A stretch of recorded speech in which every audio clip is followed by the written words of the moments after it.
Oi, pessoal. Vamos continuar falando sobre subprogramação e, mais especificamente nessa aula, a gente vai focar em funções ainda sem parâmetros ou sem argumentos, mas funções que têm algum tipo de retorno, tá? Então vamos falar sobre isso primeiro, depois a gente fala sobre passagem de parâmetros para função, tá? Bom, vamos lá. Então a gente viu até agora, né, funções sem argumentos e sem retorno, né, lá daquelas quatro categorias, né, de funções. A gente tem funções que têm argumentos, que são essas do lado direito, né, que a gente vai falar mais para frente, mas agora, nessa aula, então a gente vai focar nessas funções que têm retorno primeiro, tá? Depois que a gente souber fazer retorno de funções, é só aprender a parte de passagem de argumentos, tá? Bom, então, por que eu precisaria de retorno de função? Então, lembram lá que a gente falou bastante sobre variáveis locais, variáveis globais e etc, né? Cada função tem o seu escopo, as suas variáveis, as suas propriedades, né?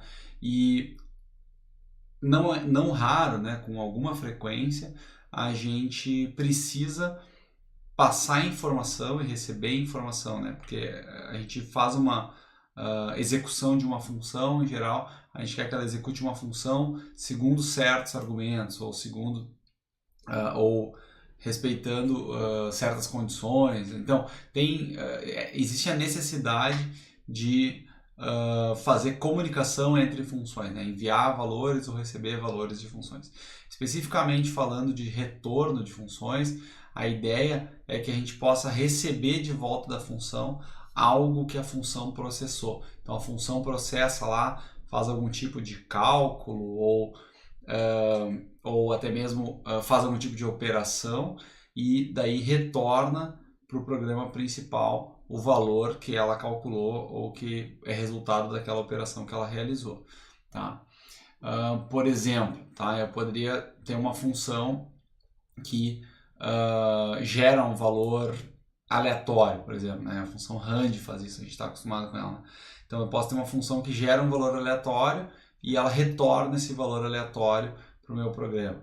Eu poderia ter uma função que executa uma operação qualquer, do tipo tenta fazer alguma operação do sistema, por exemplo, e retorna uma informação dizendo se a operação falhou ou funcionou. Então, tem várias situações em que eu gostaria de receber algum tipo de retorno, para controle, para poder me comunicar de alguma forma, né? Comunicar com aquela função, fazer meu programa principal, por exemplo, receber algo de informação da função para poder continuar executando, tá?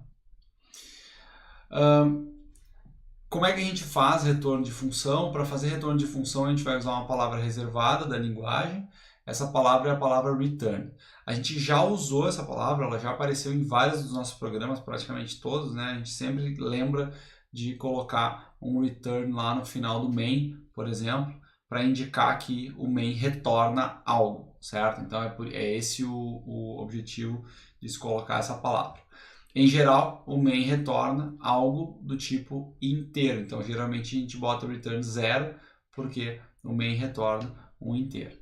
Então, vocês vão ver, né, que isso vai aparecer nas funções que têm retorno, certo? Se a função não tem retorno, é uma função declarada com tipo void, por exemplo, a gente não usa essa palavra, a gente omite a palavra return, a função não tem, ou ela não precisa ter um return, né? A gente não precisa usar o return em nenhum momento da função. Se a gente declarar a função, e a gente vai ver mais detalhadamente como fazer isso, se a gente declarar a função com tipo de retorno, a gente é obrigado a botar uma palavra lá, return, para fazer o retorno correto, né? Fazer o retorno da função ser um valor devido, um valor que deve ser retornado, tá? Bom, como é que a gente faz então a declaração, assim, de uma forma mais genérica, depois a gente vê mais exemplos, né? A gente vai declarar uma função do mesmo jeito que a gente já declarava, né? A gente vai primeiro dizer qual é o tipo, depois dizer o tipo, no caso é o tipo de retorno, né? Depois a gente vai dizer o nome da função e depois a gente vai dizer os argumentos da função, tá? Então, os argumentos, por enquanto, a gente não vai lidar com eles, tá? Mas o que vai nos interessar mais agora é esse tipo aqui, tá? Que tipo é o tipo de retorno da função? É um tipo de dado, certo? É um tipo da variável que vai retornar de uma variável ou de um valor que vai ser retornado ao final da execução da função. Esses tipos são os próprios tipos nativos da linguagem. Então, uma função vai retornar em geral um int, um char, um float, né? Os mesmos tipos que a gente usa para declarar variáveis, tá? Por exemplo, imaginem que eu pedisse para vocês fazer o seguinte, fazer uma função aonde o usuário digita a sua idade, por exemplo. Tá? Então eu vou fazer um programa lá, o programa precisa ler a idade do usuário para fazer alguma coisa a respeito disso, né? Pegar esse valor para processar por algum motivo, certo? Como é que eu poderia fazer uma função que lê a idade de um usuário, tá? Eu declaro primeiro, né, o tipo de retorno, então eu vou dizer o que essa função vai retornar, vou dizer qual é o nome da função, né, como eu sempre fiz, e os argumentos. Nesse caso eu não preciso de nenhum argumento, porque a função ela vai ler o tipo de dado do usuário digitado no teclado, certo? Eu não vou passar uma informação para ela, a própria função que vai ler o tipo de dado de entrada do usuário. Lembrem que entrada e saída de dados em funções, entrada de dados com scanf, por exemplo, saída de dados com printf, não é considerado, né, não é a mesma coisa que argumentos e retorno para a função. Tá? Argumentos para a função e retorno para a função é diferente de entrada e saída de dados do programa. Tá? Beleza. O que a função faz? Ela declara aqui uma variável local dentro do seu escopo, né? O escopo da função está aqui entre chaves, então dentro do escopo da função eu declaro uma variável local que eu chamo valor. Essa variável local vai ser usada para ler o valor da idade do usuário, que nem a gente sempre fez, né? Com scanf, normal. E aí o que acontece, né? Se a função terminasse aqui, né? Se eu simplesmente desse esse scanf e não botasse mais nada depois, o que ia acontecer? Esse valor aqui dessa variável ia ser apagado, né? A gente viu isso, né? Que como isso aqui é uma variável local, essa variável só existe dentro do escopo da função. Quando a função termina, a variável não existe mais. Então o que eu tenho que fazer? Eu tenho que de alguma forma fazer com que esse valor chegue lá no meu programa principal. Porque é esse valor o que me interessa. Né? De tudo que eu fiz aqui dentro da função, o que interessa é esse valor. Tá? É esse valor que eu quero retornar. Então eu pego esse valor e retorno ele ao final da execução da função. Esse return aqui vai fazer com que esse valor, por exemplo, né, aqui no caso é um valor digitado pelo usuário, mas esse valor aqui desta variável seja copiado de dentro do escopo da função de volta lá para quem chamou. Então de volta para a função, por exemplo, para o programa principal, para o main, ou para uma outra função que fez a chamada dessa aqui, tá? O detalhe importante é o seguinte, tá? É o casamento dos tipos, tá? Então, se eu disse que o tipo de retorno da função é int, aqui eu tenho que dar um return int. Então, algo do tipo inteiro tem que estar nesse lugar aqui. Eu poderia digitar uma constante inteira, por exemplo, poderia digitar um número, 1, 2, 3, qualquer número, né? Que nem a gente faz no main, return 0, né? Então, se eu digo que o main é int, então ele retorna um int, aqui embaixo eu dou um return 0 porque eu preciso retornar um valor inteiro. Aqui eu disse que o tipo de retorno dessa função é um int, eu pego essa variável, o valor aqui que é do tipo int e coloco ela aqui. Então eu posso usar uma variável, eu posso usar uma constante, mas tem que ser sempre do mesmo tipo. Tá? Eu não poderia declarar o valor aqui como float e depois tentar retornar o valor aqui. Não ia funcionar. Tá? O tipo de dado da variável aqui tem que ser igual ao tipo de retorno da função. Como é que eu faço a chamada da função? Tá? Então a gente já tinha feito chamadas de função pelo nome, como eu sempre faço. Né? A chamada da função vai ser feita pelo nome, digitar a idade, está aqui o nome da função, ela não recebe argumentos, certo? O que acontece, o que tem de diferente? Tá? O que tem de diferente é que antes, quando a gente fazia chamadas de função que não tinham retorno, a gente simplesmente botava nome da função, abre e fecha parênteses, ponto e vírgula, certo? Como essa função aqui, ela tem um tipo de retorno, ela retorna algo, eu tenho necessariamente né, ou idealmente eu tenho que receber o retorno da função de alguma forma. Então, vamos supor, né, isso aqui vai estar dentro de algum lugar, dentro do escopo de outra função, por exemplo, dentro do main.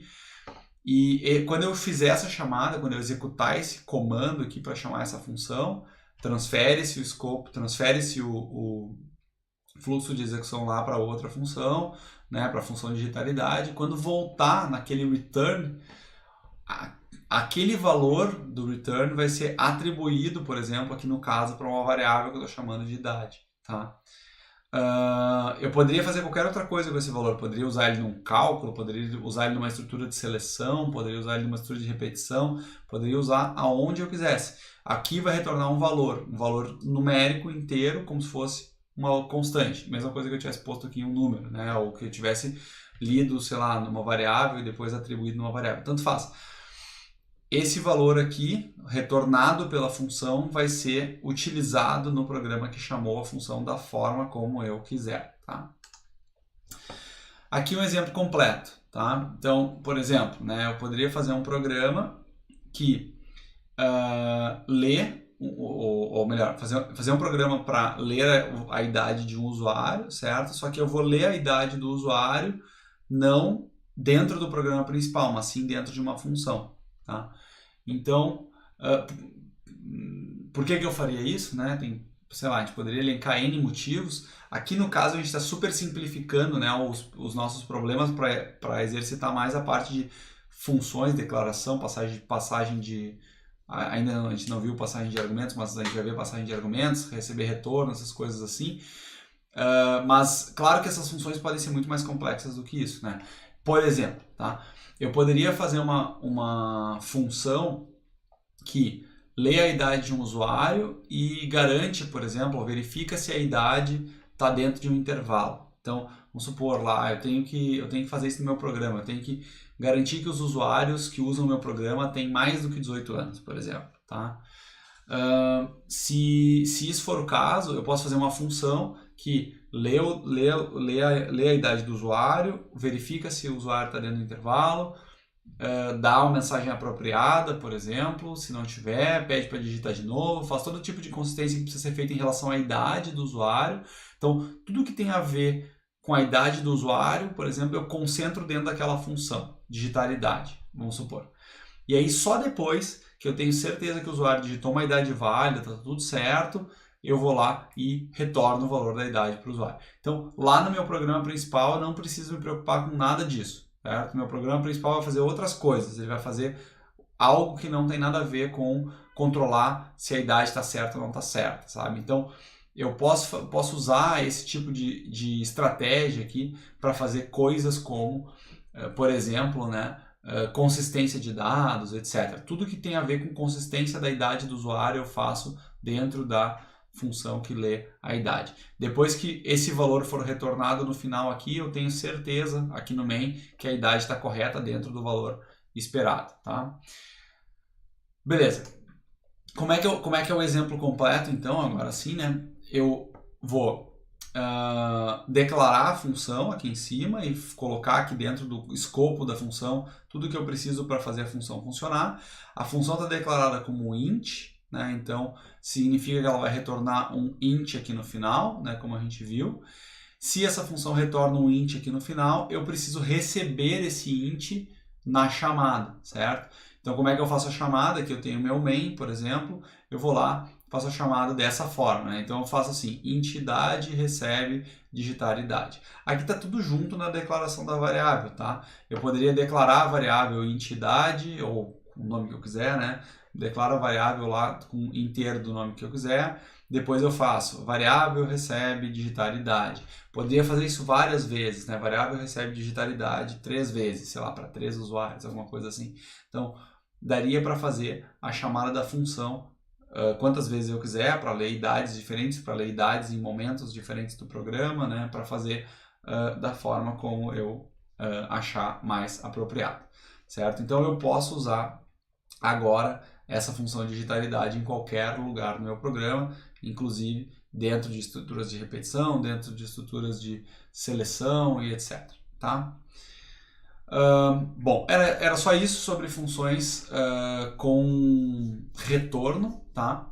Então, fica aí como dica para vocês. Tentem também implementar talvez esse programa. De repente, uma boa ideia aí é tentar incrementar esse programa aqui para que a própria função digitalidade verifique se a idade está dentro do intervalo ou não, ou alguma coisa desse tipo. Então, tem várias opções aí para vocês exercitarem, incrementarem esse programa para ler esses dados aqui. Podem fazer talvez outras funções que leiam dados de tipos diferentes, né, para ler um caractere e retornar um caractere, ou para ler um número em ponto flutuante e retornar um número em ponto flutuante, e assim por diante, né, declarar variáveis depois de tipos diferentes, fazer as chamadas com os tipos diferentes. Então, tentem fazer isso aí em casa, né? E a gente faz também um pouco disso depois na atividade prática.